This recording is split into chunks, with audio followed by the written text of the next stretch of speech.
Bonjour, on se retrouve aujourd'hui pour une vidéo un petit peu spéciale qui ne porte pas sur une partie spécifique de mes recherches, mais sur le projet général de ma thèse, pour vous donner une espèce de fil directeur, si vous voulez, qui permet de se retrouver, de s'orienter dans le puzzle des vidéos relativement courtes, donc un petit peu disparates et qui peuvent donner une impression d'éclatement, de dispersion.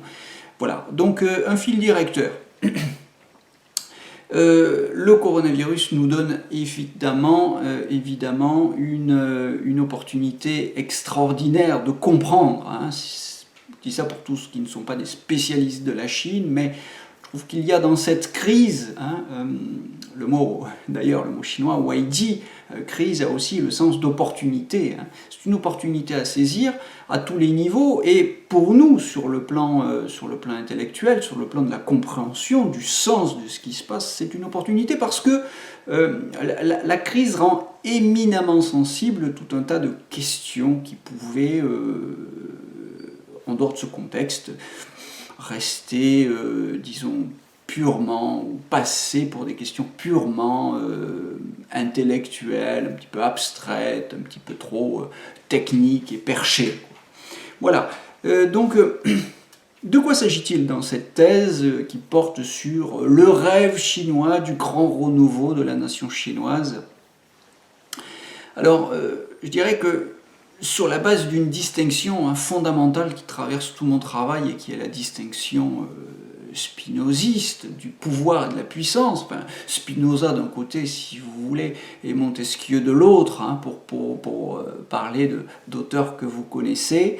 Je travaille beaucoup cette distinction de la puissance et du pouvoir, distinction à laquelle les Chinois ne sont pas étrangers, distinction qu'ils n'ignorent pas du tout pour des raisons linguistiques. J'explique que le mot puissance, par opposition au pouvoir, est un mot qui a d'innombrables traductions en chinois, et que le numéro 5 du Parti communiste, intellectuel, qui a été promu à cette position éminente de manière spectaculaire, Wang Huning, cet intellectuel est l'auteur d'une thèse de doctorat qui portait sur Jean Bodin.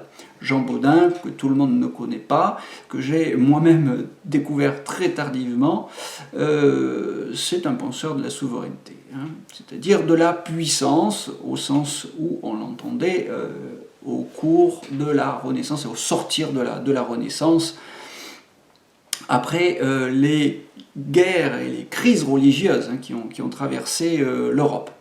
Donc une distinction fondamentale entre puissance et pouvoir, la Chine développant plutôt une stratégie de la puissance qu'une stratégie du pouvoir. C'est la critique d'un système politique, ma thèse, à travers le détour de la Chine, la critique d'un système politique, le nôtre, fondé sur la distinction montesquiévienne des pouvoirs, abolissant finalement toute souveraineté, la neutralisant progressivement jusqu'à l'abolir quasi complètement, aboutissant chez nous à une situation d'impuissance, donc perte de souveraineté politique, confisquée par un système représentatif, donc je parlerai beaucoup de la démocratie représentative, perte de souveraineté économique et monétaire par la complaisance coupable aux paradis fiscaux, il faut bien le dire, responsable de la dénaturation de l'état de droit, dénaturation qui permet à certains auteurs, là je ne verse pas du tout dans les théories complotistes, moi je m'appuie sur des travaux scientifiques, je pense par exemple aux travaux d'un philosophe canadien, Alain Dedeaux, qui parle au sujet des paradis fiscaux de souveraineté criminelle. Souveraineté criminelle qui aboutit à dénaturer, caricaturer nos états de droit. En face, Donc, côté chinois, on a une longue réflexion et surtout une mise en pratique de tous les instruments de la souveraineté. Cette souveraineté que Mao a réaffirmée et que la Chine revendique haut et fort. Une mise en pratique de tous les instruments de la puissance matérielle et morale ou spirituelle. J'insisterai beaucoup là-dessus. Donc cette puissance matérielle et morale, je l'argumente évidemment par une relecture de Hobbes et plus encore de Spinoza, mais aussi par une lecture de tous les auteurs chinois de la tradition légiste. Souveraineté politique garantie par la direction d'un parti sur la société, le peuple, qu'il soit chinois ou autre, hein, le peuple est par lui-même incapable de se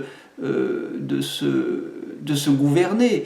C'est la raison principale, vous le savez, pour laquelle vous ne trouvez, à l'exception de Spinoza, dans toute la tradition philosophique occidentale, aucun philosophe qui ait véritablement défendu la démocratie. Le peuple soumis à lui-même, c'est une multitude irrationnelle, et d'autant plus irrationnelle, comme vous le voyez dans notre société dite de consommation, d'autant plus irrationnelle qu'on va flatter ses appétits, son avidité de richesse ou de jouissance matérielle. Donc, comment un peuple irrationnel peut-il se gouverner lui-même? C'est à cette question vraiment très particulière que Spinoza s'était attelé, lui qui propose, seul au milieu de cette longue tradition philosophique occidentale, la démocratie comme un modèle de gouvernement, le principe démocratique comme modèle de gouvernement.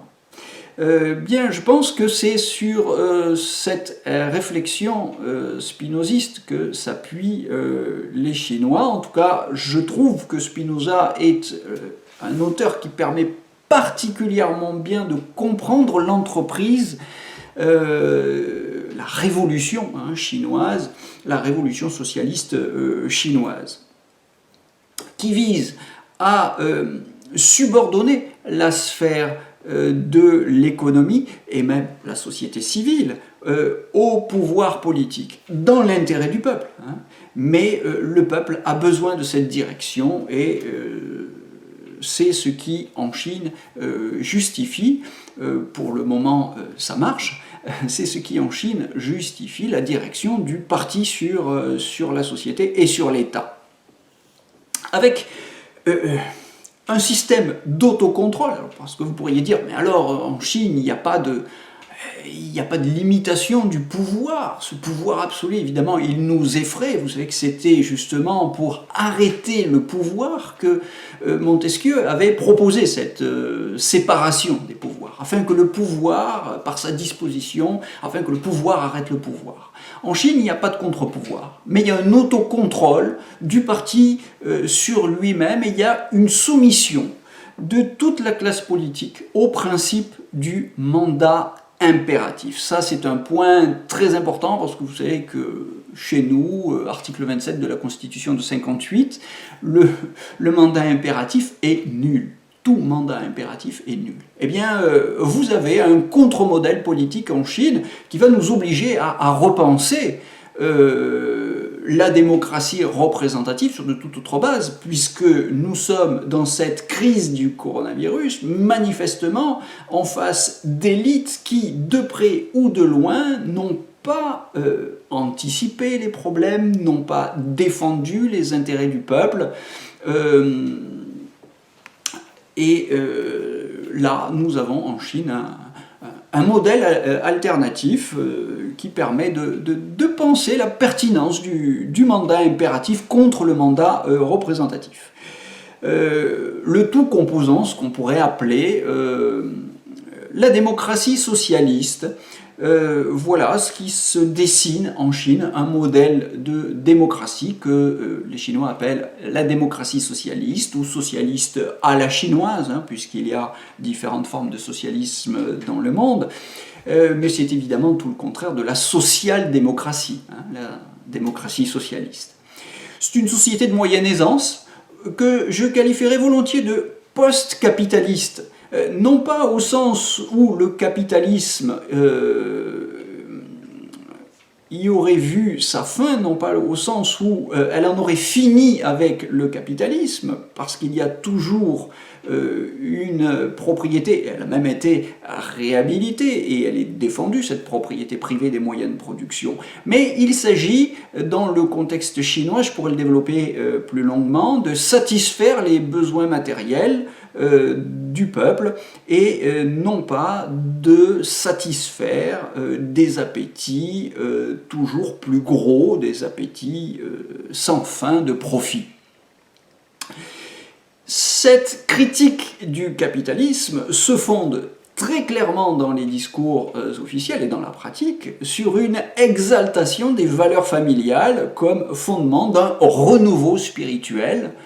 Eh bien ça, c'est rien de nouveau sous le soleil chinois, je dirais, puisque ce sont les valeurs traditionnelles du confucianisme millénaire qui revient en force depuis Deng Xiaoping, bien sûr, mais c'est toujours d'actualité, et ça, je crois, ça ne cessera pas de l'être dans les décennies qui viennent, puisque c'est sur ce projet d'un renouveau spirituel, d'un renouveau confucéen qui se fonde concrètement, alors non pas sur ce qu'on voit en Occident, c'est-à-dire la pratique de la méditation assise en tailleur, il ne s'agit pas de s'habiller à la chinoise, il ne s'agit pas de s'habiller en robe bouddhiste safranée, tout ça est très joli, mais c'est de l'exotisme, c'est de la poudre de perlimpinpin. Au quotidien, on ne vit pas assis en méditation.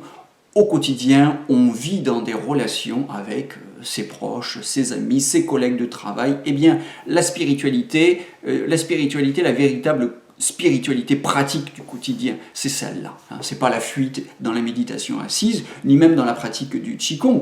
Je n'ai rien contre le Qigong, vous savez que je l'enseigne moi-même et je pratique aussi la méditation assise. Mais ça ne peut pas, ce n'est pas ça le projet de civilisation spirituelle que propose le socialisme à la chinoise. C'est quelque chose de beaucoup plus concret, enraciné dans nos habitudes de vie quotidienne et notamment dans une certaine manière de vivre notre rapport à la famille. Donc là, tous les marxistes orthodoxes qui ont pensé un monde d'après le travail, hein, d'après la société du travail et de la valeur travail, trouveront matière avec les Chinois et avec la lecture de ma thèse qui s'attelle à cette tâche, trouveront matière à penser, à repenser la société post-capitaliste. Elle est en réalité déjà là, hein, si vous savez regarder ce qui est sous nos yeux. Pas simplement la bourse, donc, et les cours de la bourse ou de l'économie, mais aussi le fonctionnement réel, le fonctionnement concret de la société chinoise dans son quotidien. Bon, eh bien voilà, j'arrête là pour aujourd'hui. Je salue tous mes amis chinois qui considèrent que la France est un beau pays. En réalité, c'était sans doute un beau pays, mais il est ravagé, tel est mon constat ou ma conclusion, il est ravagé par des élites qui l'ont bien compris, hein, que c'était un beau pays, et qui sont, je parle des élites politiques, et qui sont soutenues par des élites administratives et intellectuelles, d'innombrables hauts fonctionnaires, hein, que je ne vais pas nommer, qui sont des compétents mais soumis, et je suis très amusé, je le disais dans un post Facebook, je suis très amusé par les posts Facebook d'un vieil ami énarque qui se reconnaîtra peut-être et qui s'était lancé dans le concours de l'ENA avec moi il y a quelques années, avec des trémolos dans la voix, des trémolos de justicier, n'est-ce pas, puisqu'il voulait changer le monde. Et qui poste aujourd'hui des messages sur l'ouverture des bibliothèques un petit peu partout dans le monde. Vous voyez, avec des propositions qui sont pas du tout à la hauteur, des propositions très consensuelles, mais qui ne sont pas du tout à la hauteur de la révolution qu'implique la situation actuelle. Voilà, c'est pour le dire d'un mot, hein, notre démocratie, c'est pour le dire d'un mot une médiocratie, et là je ne fais pas un mauvais jeu de mots en l'air, mais je m'appuie aussi sur les travaux d'Alain Deneau, que je cite volontiers et auxquels je vous renvoie. La médiocratie d'Alain Deneau, ce n'est pas le contraire de la démocratie, c'est plutôt l'aboutissement, le feu d'artifice final d'une démocratie à bout de souffle. Voilà, en résumé, l'idée, le projet, le souffle, hein, qui anime mon travail de thèse. Je vous donne rendez-vous très bientôt pour des propos plus précis qui vont nous permettre de voir dans le détail comment tout cela se démontre. Je vous souhaite une bonne journée et prenez bien soin de vous.